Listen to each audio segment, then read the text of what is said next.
when 26/11 happened, and the horrors of it, and the 166 deaths on our soil of our own citizens, of all faiths I might add, was a chilling reminder of what Pakistan was capable of wreaking on our soil. And then, of course, our government took the very mature and responsible decision not to retaliate, to find instead a method combining diplomatic pressure with the support of allies around the world. And allies is the wrong word, but partners around the world, or well-disposed countries with great influence in Pakistan around the world, to bring Pakistan to heel. We compiled an extensive dossier. We caught one of the terrorists alive, and not only our intelligence, but intelligence agencies from the Western world even recorded the chilling voice of that handler in Pakistan, giving minute-by-minute instructions to the killers in Mumbai. All that evidence, copiously collected, handed over to the Pakistanis, and to this day, no one has been prosecuted, let alone punished, by the Pakistanis for their participation there in this horrendous crime. Even the Americans managed to convict 2 conspirators, one of whom has now been extradited to us, but Pakistan has not. Pakistan, of course, exists only because of the pernicious two-nation theory, disproved, as many essayists in this book have pointed out, by the very birth of Bangladesh in 1971. M.J. Akbar's essay is eloquent on that subject. And as General Kapoor's essay observes, cast themselves as the defenders of Jammu and Kashmir, which as recently as this year, the so-called Field Marshal has described as Pakistan's jugular vein. These well-worn justifications have enabled the army to tighten its grip on power by portraying India as an existential threat. And this is where it became increasingly clear to me that there was something about the makeup of the Pakistani state that made the candlelight at Wagah flicker out rather than positively in my own heart. And that is the realization that, to paraphrase Voltaire on Prussia, that whereas in India the state has an army, in Pakistan the army has a state. And that because there is no army in the world, in any country in the world, that commands a larger share of their country's GDP or national budget, not just the defense budget, the overall government budget. No army in the world controls as much as Pakistan does. The army's vested interest in maintaining its dominance is colossal. As has been pointed out in Aisha Siddiqa's famous book, you don't join the army in Pakistan to defend the country, you join the army in Pakistan to run the country. And you're there even after retirement in a wide variety of businesses: import, export, petrol stations, real estate, you name it, universities, think tanks, academic institutions. To be in the army is to be in a position of privilege. I remember an Indian friend in the days of good relations with Pakistan visiting there, and his host happened to be somebody with an army background, or his brother had an army background. I've forgotten the details. And this friend recounted how they went to a tourist site with an enormously long queue. And this friend of his was not even in uniform, just walked up to the head and said, "I'm from the army, 2 tickets please right now," and that was it. Off they went in, bypassing an hour-long queue. And that's simply the way the country is. It wouldn't work here, it does there. And so we have to confront the fact that every Indian-initiated effort at peace, from Nehru's pact with Liaquat Ali Khan in 1950, to Vajpayee's bus journey to Lahore in 1999, Modi's Lahore outreach in December 2015, when he went. I mean, it was an amazing story, which I'm sure all of you are very familiar with, of how he was reminded by his foreign secretary when the delegation visiting Kabul was all sitting in their cars about to head to the airport, that he had to call Nawaz Sharif to wish him on his birthday. And so Modi makes the call, and Nawaz Sharif says to him, "Listen, you know, I'm on the way to Delhi. Why don't you stop and celebrate with me? It's also my granddaughter's wedding." And Modi, in an impulsive moment, says yes, at a time, as I think D.C. Raghavan knows well, that the High Commissioner in Islamabad didn't even have time to get to the airport to receive his Prime Minister. And off goes the Prime Minister of India to Lahore. An amazingly spontaneous gesture, a very wonderful day of bonhomie and affection and exchange of gifts and so on. And 3 weeks later, what do we get? We get a terrorist attack on Pathankot. And our Prime Minister is so disbelieving that this could be possible that he calls Nawaz Sharif and invites Pakistan to participate in the investigation into that terrorist attack, still assuming a level of good faith. And to the horror of the Indian intelligence community, the Pakistan intelligence sends people to look at the Indian airbase firsthand, and then they go back to Pakistan and announce, so the Indians did it to themselves. That, I think, was the last straw. That was the sense of betrayal there was so colossal. The old intent articulated by a Pakistani general to bleed India to death by 1,000 cuts was clearly manifest.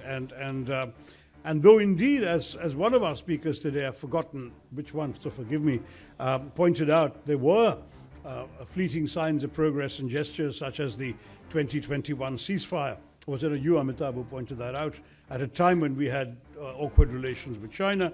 And they renewed their commitment to the 2003 ceasefire, which had been actually perhaps the best one we'd had for quite some time. Even though they did that in 2021, a change of personnel at the top of the army is all it took for Pahalgam to happen on April 22, 2025. And so at the end of the day, I don't think India had very much choice in how to react about all this.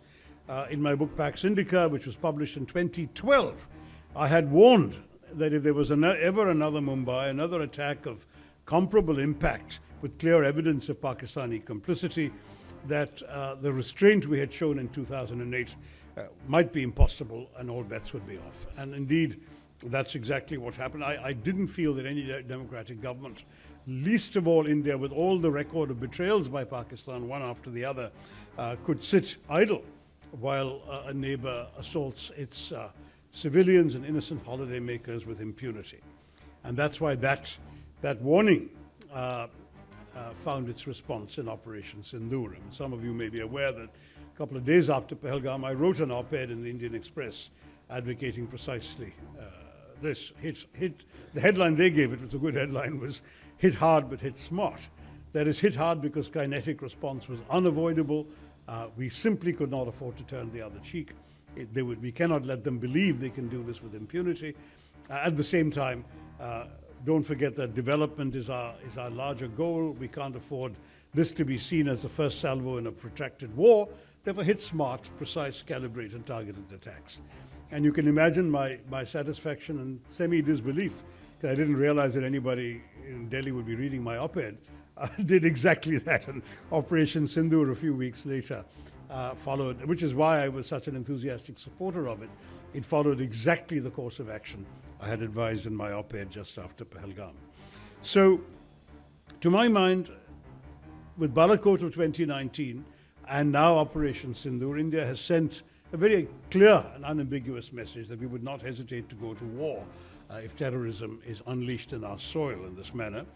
And I think the fact that we battered their defenses as much as we did, with the 11 air bases being struck, the significant demolition of facilities. There was a command and control center that was so badly damaged that subsequently it has been dismantled, as commercially available satellite pictures have demonstrated. And the devastating effect of the BrahMos was demonstrated as well. I think that we've now sent an unambiguous message. Now, I take the point of those who said today on stage that surely we don't believe that this is going to end terrorism from Pakistan. Of course we don't. The facilities we've destroyed can all be rebuilt within 6 to 9 months and probably will be. But the intent may have been shaken a little bit.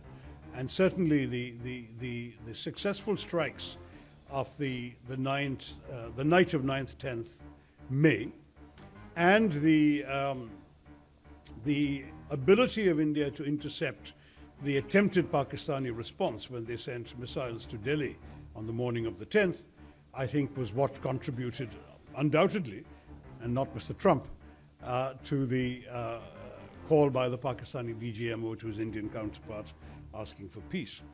Yes, General Munir or Field Marshal Munir has been rattling the nuclear saber thereafter. He has already announced in Washington that if Pakistan were attacked, they would take half the world with them. I am not particularly inclined to worry too much about this kind of bravado. And I think, as Major General Mehta put it aptly in the first chapter of this book, it's merely one more confirmation that India-Pakistan relations are all snakes and no ladders, which I think is an apt way of putting it. And yet, as a former UN official, and this is where the sort of Mani Shankar Iyer advice comes back to me, I know it's not enough to simply give up trying. It's never wise, of course, to indulge in hypotheticals, but pragmatism does demand that we ask, how do we navigate this terrain? How do we create even a narrow opening for something of a serious thaw? Even if we were to go back to the sort of the brief periods of tranquility we've had, 2003 to 7, but earlier there were other windows when we had pretty decent relations with Pakistan.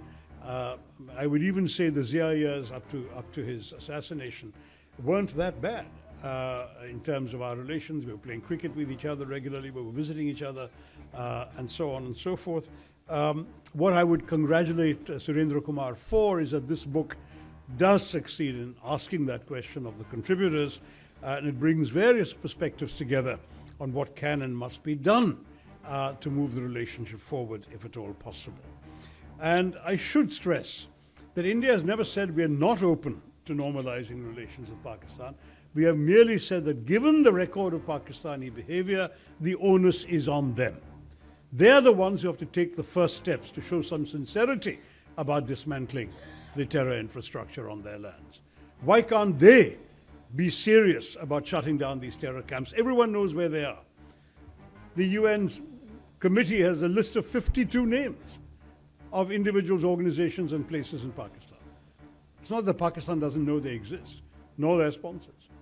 Shut them down, arrest some of these characters, show some serious intent, and I think India will be only too happy to reciprocate.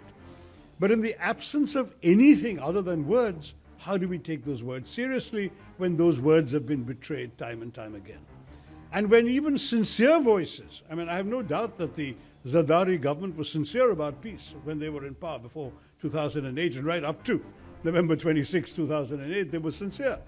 But the fact is, they are then either unable or unwilling to prevent the malign men who may order these terrorists to come from getting away with it. So unless some gestures are made from there, I have to say that